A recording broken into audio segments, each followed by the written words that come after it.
Vocês acham que Deus precisa de defesa? Não, Deus não precisa de defesa. Não. Cristo precisa de defesa? É Deus.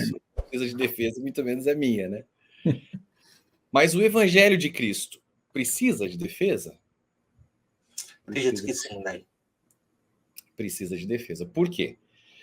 Bom, a gente vai entrar nesse assunto agora, porque, na verdade, assim, a questão da Igreja Adventista, ela se entrelaça muito no evangelho, porque todo esse trabalho está sendo feito não somente para tentar tirar uma pessoa de um estilo de vida ruim, pesado, de opressão, né? De muitas leis pesadíssimas, do perfeccionismo, né? E muitas doutrinas erradas e muitas falsas doutrinas, plágios, heresias, devaneios. Não é só isso, tá? A questão maior é o evangelho, porque o adventista, ele não conhece o evangelho. Ele não conhece o evangelho.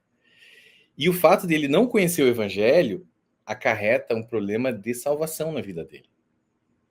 Sabia disso? E assim, e não só o adventista, vou falar assim, 99% não conhece, mas o adventista que sai do adventismo, ele por muito tempo, ele também fica sem conhecer o evangelho, sem entender o evangelho. Uhum. Porque a lavagem cerebral foi tão forte que até o cara eliminar todo aquele ruído, né, da mente dele, é muito difícil. Então, assim, é muito importante, sim, que o adventista entenda o que é o evangelho, porque se ele entender o evangelho, ele não vai mais conseguir ficar numa seita. Não vai. A vida dele vai mudar completamente e ele vai perder esse risco de não ser salvo, né? Só que essa deturpação do evangelho, ela não é de agora, não é nada novo, assim. Uhum. Isso vem acontecendo desde os primórdios, desde a igreja primitiva, né? A gente tinha o quê? Os ebionitas, né? Os docetas, os arianos, os serentianos, né? Assim, vários grupos que deturpavam o evangelho na cara dura, tá? Por que será, né? Por que será? Por que Paulo lutava tanto contra os judaizantes, né? Por que Paulo chegou a dizer, Paulo era a boca de Deus na terra? Por que Paulo chegou a dizer que mesmo que um anjo vindo do céu trouxesse e pregasse um outro evangelho que fosse anátema, que fosse amaldiçoado, um anjo, né? Não, mas será que é importante esse assunto? Sim ou não? Será que Claro. Deus tem um zelo sobre o evangelho? Né? Com certeza. Tá, mas então o que é o evangelho, Gleice? Do que você está falando então? O que eu não sei? Sou adventista e não sei. Tá, então diz aí. Bom, para a gente entender o evangelho, a gente tem que. Eu vou fazer um pequeno resumo do drama da história humana de acordo com a palavra de Deus. Tá? Para a gente chegar no evangelho e entender todo esse problema.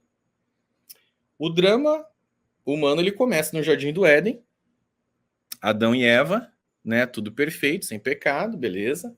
Deus entregou o governo do planeta Terra nas mãos de Adão, tá? E não, creio que não foi por muito tempo, mas ele perdeu o governo, caiu em pecado, o pecado entrou no mundo, começou a deturpar tudo, deteriorar tudo, né?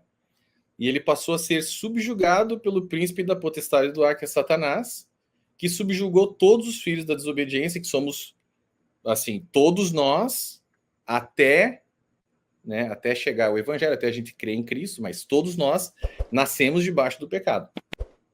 Muito bem. Segue adiante a história. Deus faz uma aliança com Noé. Deus faz uma aliança com Abraão. Deus faz uma aliança com Isaac, com Jacó, com José. Né? Depois vem Jacó se transforma em Israel. Depois vem o povo de Israel. Né? A lei vem através de Moisés, assim, de uma maneira mais emblemática no Sinai, através dos 10 mandamentos, mas ali, um pouquinho antes já tinha algumas leis, depois outras leis, enfim. 613 leis da Torá, dado ao povo de Israel, para que ele fosse o povo peculiar de Deus, né? Esse povo, ele era justificado pela lei, né?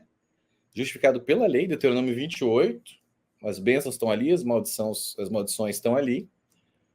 Errou, saiu fora da lei, maldição. Uhum. Acertou, bênção. O problema é que quem consegue guardar a lei todo o tempo? Ninguém. Então esse povo invariavelmente caía em maldição, saía das bênçãos, caía em maldição, e a história segue, e Deus levanta profetas para trazer o povo de volta para a aliança dele, para sair da maldição, né? E a história segue adiante, e o povo cai no exílio, e aquela história cai, volta, cai, levanta. E a história se segue até João Batista, que abre o caminho para Cristo, né? Cristo chega, traz a graça e a verdade, né? Inicia ali o processo de transição entre a velha e a nova aliança, né? A velha aliança, com as 613 leis, continham princípios morais e regrinhas, rituais, né? Leis ritualísticas, sombras que apontavam para o Messias, apontavam para Cristo. Inclusive o sábado, né? O sábado semanal também era uma sombra, está lá em Levítico 23, leia, meu irmão adventista. Todas as cerimônias estão ali, o sábado semanal também. Né? Então, era uma lei ritualística elencada entre os 10 mandamentos, mas enfim. Cristo vem, preenche as sombras, né? Rebaixa as regrinhas da antiga aliança, começa a eliminar elas. Ali, Mateus 5, né, ele começa a fazer a transição, né? Lembre-se do que foi dito aos seus antepassados, porém eu vos digo, começa a mudar ali. Eleva os princípios morais, né? Agora o adultério já não é mais...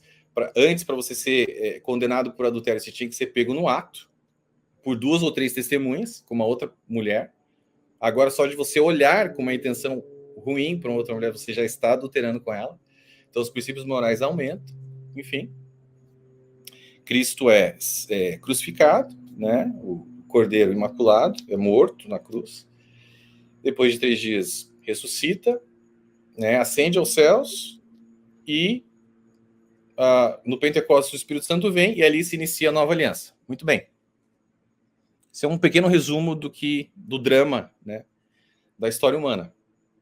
E aí, Deus levanta o apóstolo Paulo e ele começa a pregar sobre o evangelho. O evangelho já é falado um pouquinho antes ali, também nos evangelhos, né?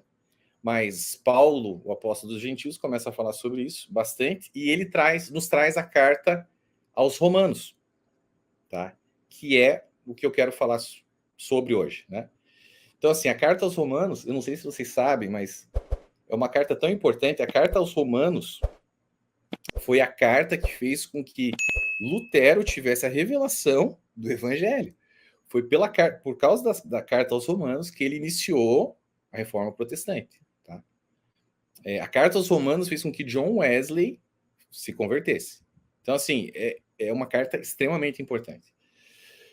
E Romanos 1,16 diz o seguinte: porque eu não me envergonho do evangelho, porque ele é o poder de Deus para todo aquele que crê, né?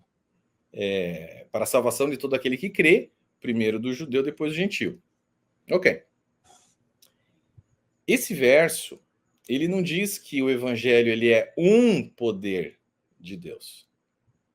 Ele é o poder de Deus para a salvação de todo aquele que nele crê, né? Assim, eu tenho um teólogo chamado Lloyd Jones, tá? Bem conhecido. Ele era um médico antes de se tornar pastor, e ele faz uma analogia bem bacana. Ele diz assim: a palavra poder nesse verso, tá? Ela na literatura grega, ela também era usada para indicar uma prescrição médica. Mesma palavra. Então, se você pode trocar assim para poder entender um pouco melhor. Então, assim, não me envergonhe do evangelho, porque ele é a prescrição médica para a salvação de todo aquele que crê. Entenda, uma prescrição médica é o quê? Você está com um problema, você está com uma doença. No caso, o pecado que vai te levar para o inferno. Tá?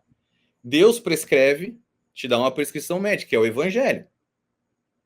Você pega essa prescrição médica, leva na farmácia e você vai receber o quê? Você vai receber a graça de Deus para ser salvo através da fé em Cristo. Ok? Só que se você precisa de um paracetamol para ser curado e o médico te dá um torcilax, você não vai ser curado. Você não vai ser curado. Você está entendendo? Você está entendendo que o evangelho, ele é uma coisa só, ele não pode ser outra coisa? E é por isso que Paulo fala que mesmo que um anjo venha do céu, trazendo outro evangelho que seja anátema, é por isso. Porque é o evangelho que vai te dar a prescrição para você entender como que você é salvo.